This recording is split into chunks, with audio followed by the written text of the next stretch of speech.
Hello and welcome. This is Batman White Knight presents Red Hood. Now, I'm kind of thinking for a second, like that other White Knight series is still going on, right? So why are we getting this? I don't know. What I do know is I like the cover a lot. I think that's pretty slick. Somebody flecked a lot of white out on that paper right there, and a lot of ink too, for that matter. It looks cool. And the book itself is pretty cool. We start off with kind of the defining Jason Todd moment, i.e., Jason Todd being beaten to death by a crowbar. And here, Jason Todd cracks. He cracks. He tells the Joker, yo, this is what's going on. This is who Batman is. And Joker's like, you gotta be joking me. To which the broken down Robin is like, nope, nope, I'm not. And things kind of go downhill.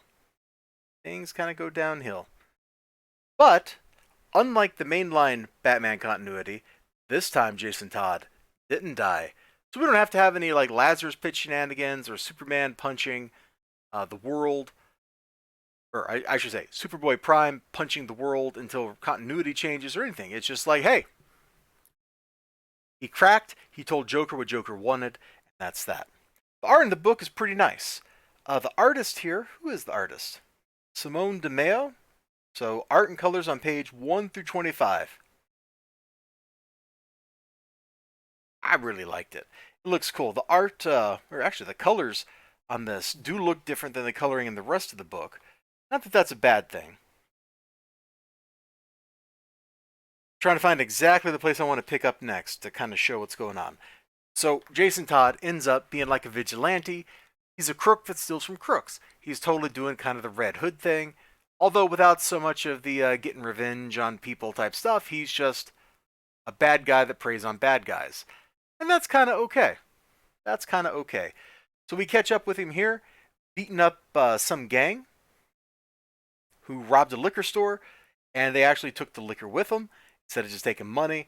And you can kind of see, you know, I mean, are you robbing a liquor store on your way to a French rave? Either way, I'm getting steak tonight, baby. And then somebody clocks him with a BMX, and it's Robin. But it's not really Robin, it's somebody that wants to be Robin. And I found that kind of endearing. I thought, hey, that's kind of fun. That's kind of cool. And they have a fight. Eventually, Jason Todd gets beat up because Nightwing shows up too, and there's a million cops and all that.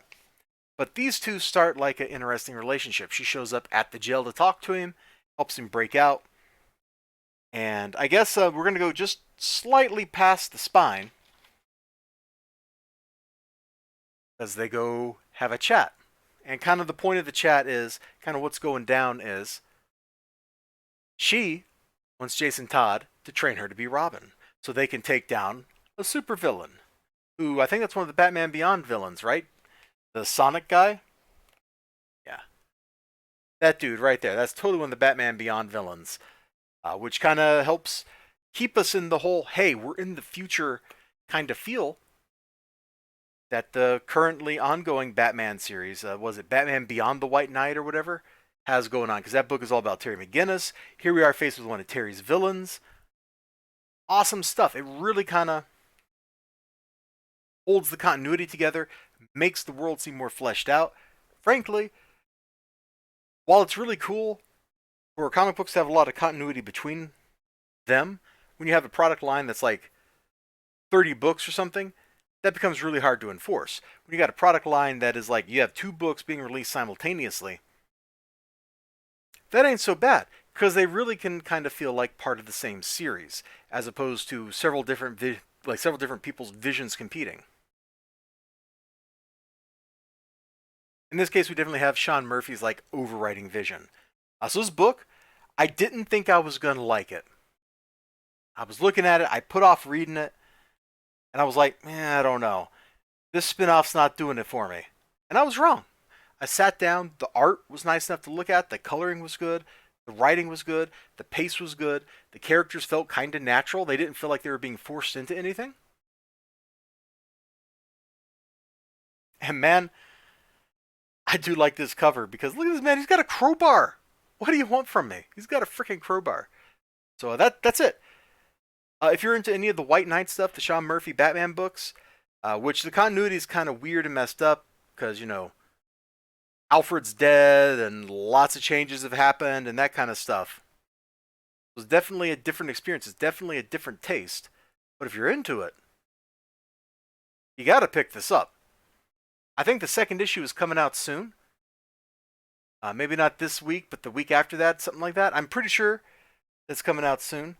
And this issue ended on a very satisfying cliffhanger to set up the next issue. Like, yeah, I'm ready. I want to see that. So I don't know how many issues we're supposed to get, but I'm on the train, baby.